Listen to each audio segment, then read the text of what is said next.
Okay, the Stanley Cup Finals kicks off tonight. By the time we air this, it'll have been a couple days, but still. All right, here's what I want to discuss. I want you to break down all the facts for people. But it's the Panthers' third consecutive finals appearance. Am I correct? Yep.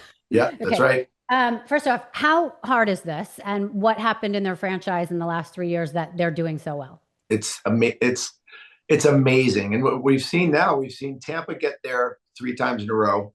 Now we've seen Florida get there 2 times in a row. So now we have Florida and Tampa, two Florida teams that have now dominated the Stanley Cup final. Right. So it's kind of crazy that they've been able to build such a dynamic group of players that have able to do one thing which is really hard to do, and that's even make a Stanley Cup final.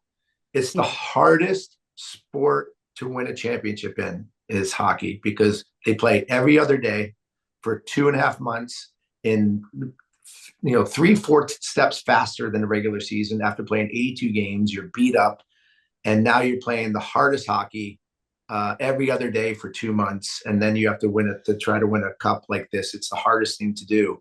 So the fact that Florida has been able to do this, they've done it by doing two things. They've created a culture there of a team toughness, where the fatigue doesn't bother them, the physicality doesn't bother them. Every single player on that team understands that there's an expectation that you have to finish your hit. You have to be tough to play against. You have to bring your energy every single night. Go rest on the off days. But Florida has a team that literally 20 guys are in your face, yelling at you, chirping at you, slashing you, punching you in the face, then skating their asses off, hitting you with every time you touch the puck. It's a relentless onslaught of player after player. And the teams that are winning now and the teams that are getting there are the teams that can acquire that culture, Mhm. because it's hard to do in these days because there's some kids that don't want to do that. There's some kids that don't want to hit as much. There's some kids that don't want to fight, that don't want to play through pain. So to convince 20 guys to do that, Florida's been able to do that mainly because of Matthew Tkachuk, who kind of brought that old school mentality onto that team, and they started winning because of it. Culture is everything in the locker room. Got it. What's it like playing in a Stanley Cup final as opposed to just playing the rest of the year? Um, the the sense of urgency is amazing. The electricity is amazing. To to see the the intensity on your teammate, on your opponent that you're going against, because you know you're so close, and it's Mhm. so difficult to win when guys really want it. And I don't know if you know this or anybody knows this, but a lot of people do. After the 82 games, our paychecks in the National Hockey League stop. Paychecks stop in April. Mm. Um, you're playing for the championship and the playoffs. Yes, you'll get bonuses if you win a round. But the bonuses money wise mean nothing compared to what they make in regular season. These guys are playing their best hockey when they're not getting paid. Right. And you what's the most exciting thing about the playoffs, about the Stanley Cup final, is you're 4 wins away from being able to lift that story trophy, which I never got to do, and it will always be a thorn in my side. I'm envious of every person that's ever put that thing over his head, but you know how much pain you have to go through in order to be able to do that. How tiring, what kind of commitment away from your family, your commitment to the work process. Um, it's literally one of the most draining things that you've ever gone through. And if you don't win it, it's one of the biggest letdowns, and you try to keep yourself from that. So it's that I gotta win this, but I have to Yeah. beat this animal that's on the other side that wants to win it as much as I do. And then you have the fans that are obviously know that this great trophy is close to being risen. It's an amazing feeling. Right. Why do you think that the Stanley Cup is the biggest prize in sports? Because I don't know a sport where you have to play as much, as hard, that entails more exertion, that has as much physical contact, where fighting is allowed. where travel becomes as intense, contact become as intense. Basketball, I mean, yeah, they play amount of games, but they don't hit each other. There's no fighting. There's there's no constant maneuvering on the ice. That there's so much more things. Football, you play once a week during the regular season. Then you probably have 4 games, and you have a week in between games to kind of heal and get ready.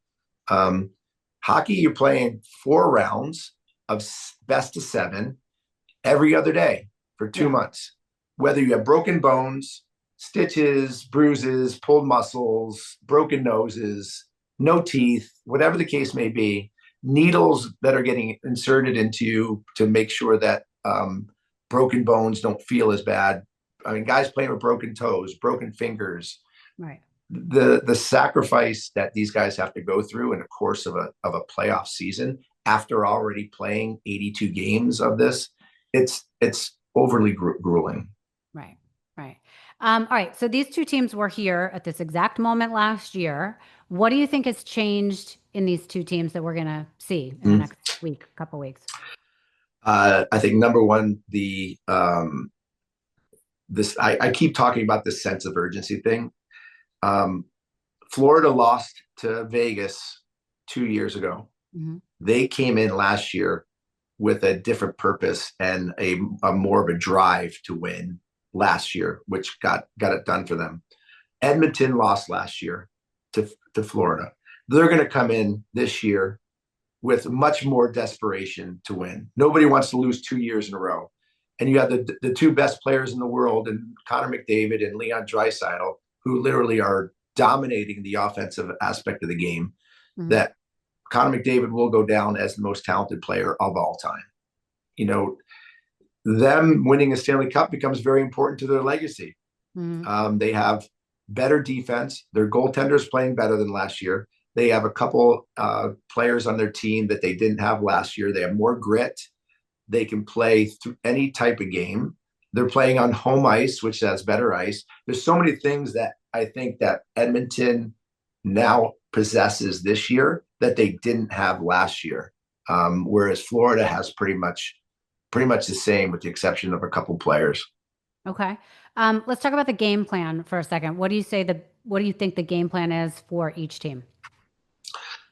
I think for Edmonton, it's just to stay out of the intimidation aspect, to be disciplined, because one of Florida's best traits is to get under your skin, is to punches after the whistle, the yapping at each other, the constant hitting, the team toughness. Edmonton has a very fast team. They have a very offensive team. To try to get into a yelling, to a verbal match or a punching match, or pushing and shoving after the whistle doesn't help them. So for them, they have the best ice in the world. They get the fastest players. They have the best ice. I think if they keep to staying disciplined and just playing the game, as we say, in between the whistles, and don't worry about what happens after the whistle. Right. Let Florida be that team. I think that's where their discipline, where Edmonton can really have an effect on this team. Whereas Florida is the opposite. They want somebody to get all flustered. They want somebody to get off their game because they're pissed that Brad Marchand is the biggest rat and pain in the ass in the game. They want Matthew Tkachuk wants them to give him a punch in the face or slash him and take a penalty after the whistle. That's what they want. So if Right. they can stay out of that game, I think they have a good chance of winning. Who do you think the sneaky like X factor is that we should be watching? Sneaky X factor for me, for Edmonton, would be the 40-year-old Corey Perry. Just he won an MVP one year. He's won a Stanley Cup before. He's a KG veteran. He's scored like 8 goals so far in the playoffs. He's not going to take you away with his speed, and because he's 40 years old. Yeah. But the guy is effective as they get. He scores big goals at big times.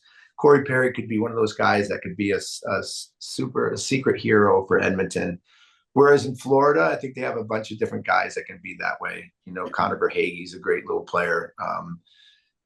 Sam Bennett for Florida has become a more of a household name, but is more known as the lunch pail guy. Okay. He's Why? now scoring goals.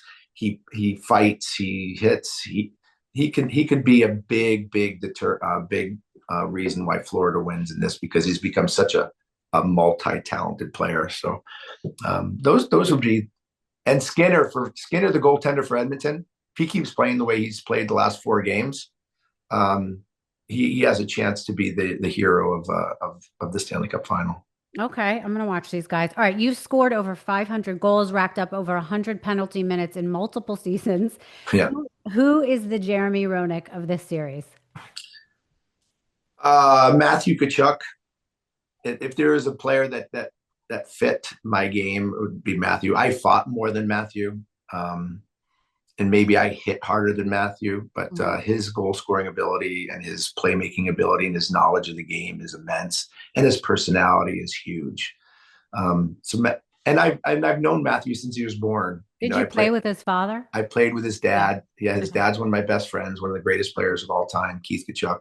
And I think I was probably one of the first people that picked up Matthew and Brady when they were born. Right. Oh So man. I used to get hit. I used to get hit in the head with tape balls in the locker room when I was getting dressed because they were kids. You know, So this must be fun for you to watch him get. it's a lot of fun for me to watch. But I'm kind of mixed. I mean, I want Matthew to win another Stanley Cup because I love him. He's like my own son. But I also would love to see Connor McDavid win. I would love to see Canada get a Stanley Cup. They haven't won a Stanley Cup in Canada since 1993. Right. There's just a lot of I think there's a lot of intangibles that really bring the interest out in this final. It's going to be a lot of fun to watch.